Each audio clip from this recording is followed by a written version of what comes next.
Hi Pisces! This is Pisces Hub. Welcome to my channel. So for today's video, gagawa tayo ng weekly reading for Pisces para sa linggong ito. Alamin natin kung ano yung mga posibleng mangyari for Pisces gamit ang ating tarot card, okay?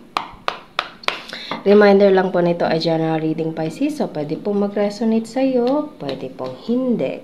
And this is a non-gender specific na reading. So, pwede po ito sa lahat. Babae, lalaki, LGBT ay pwede po sa feminine or masculine na energy. Kahit kanino po, basta tugma sa'yo, take mo lang, okay? So, ano po yung mga posibleng mangyari po for Pisces? Para sa linggong ito, mga gabay mensahe, mga posibleng mangyari for Pisces para sa linggong ito.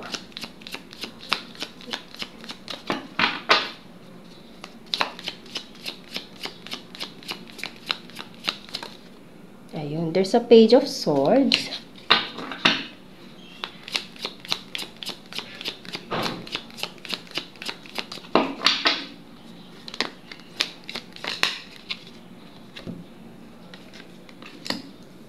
Oh, okay. So, there is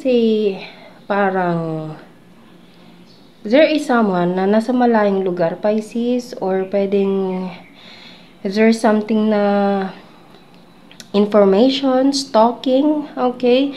Pero meron tayo dito new beginning. There's a new step, new journey for this Page of Swords right here. And medyo hindi ganun alam mo yun, kagaan yung pakiramdam with this Ten of Wands right here. So, pwedeng nagmo-move on, pwedeng meron kang ini-stalk, merong nangi-stalk sa'yo, and nakita niya na siguro okay ka na, or nakita mo na okay na siya, tapos parang kailangan mo nang mag-move on po. Parang ganon, okay? So, merong bigat na damdamin dito with this Ten of Wands right here. It's either sa kanya to or sa'yo.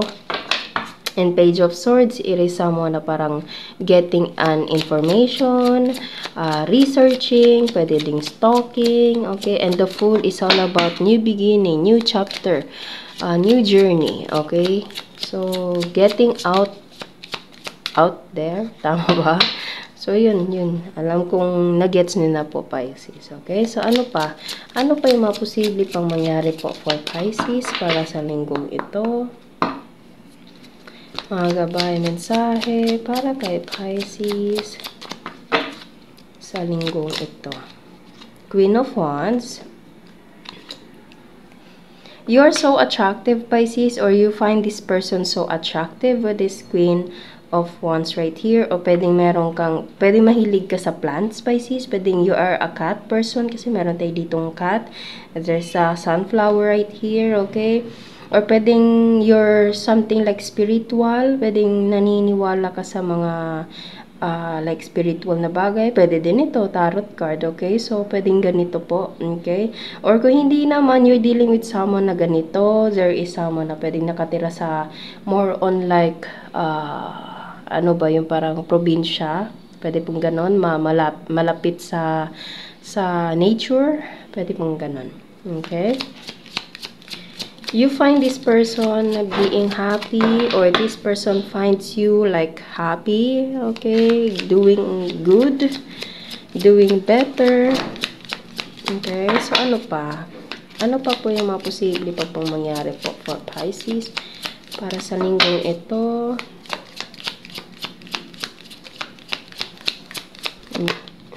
Okay, there's a Nine of Wands. Yes, merong anxiety, merong a little bit of parang takot, ano pa?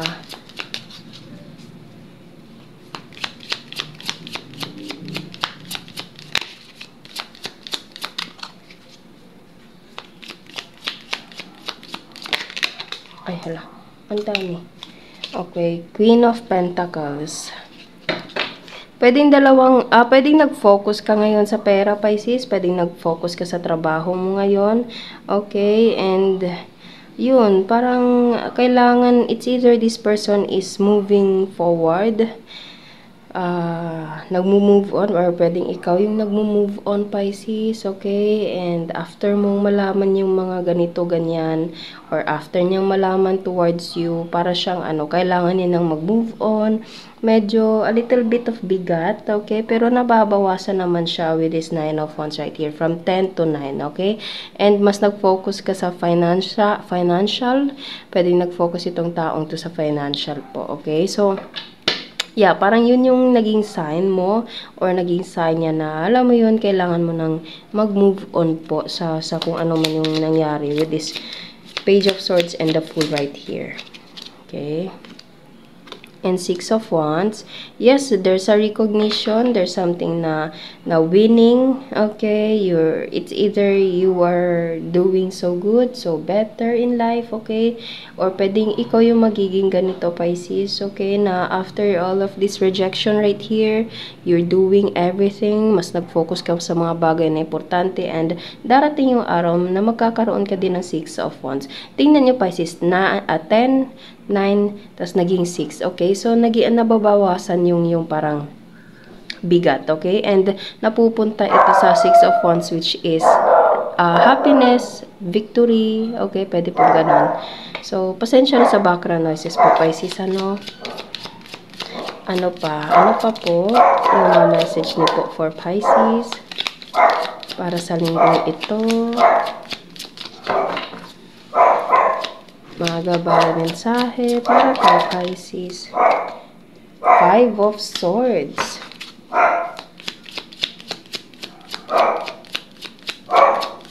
Isa pa po.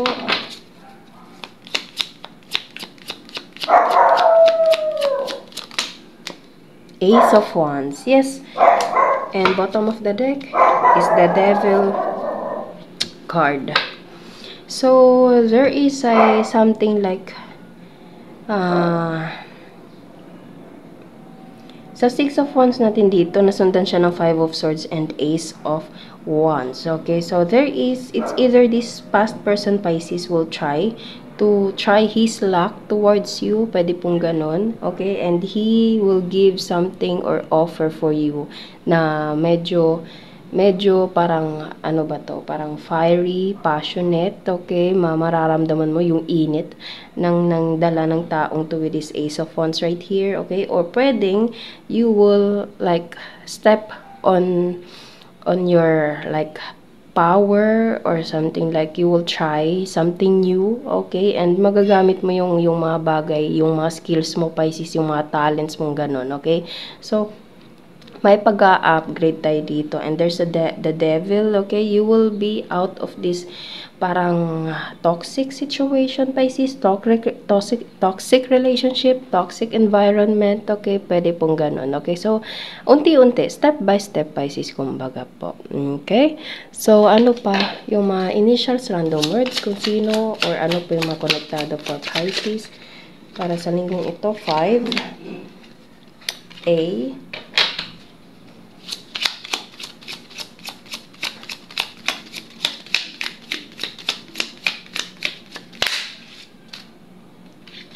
O,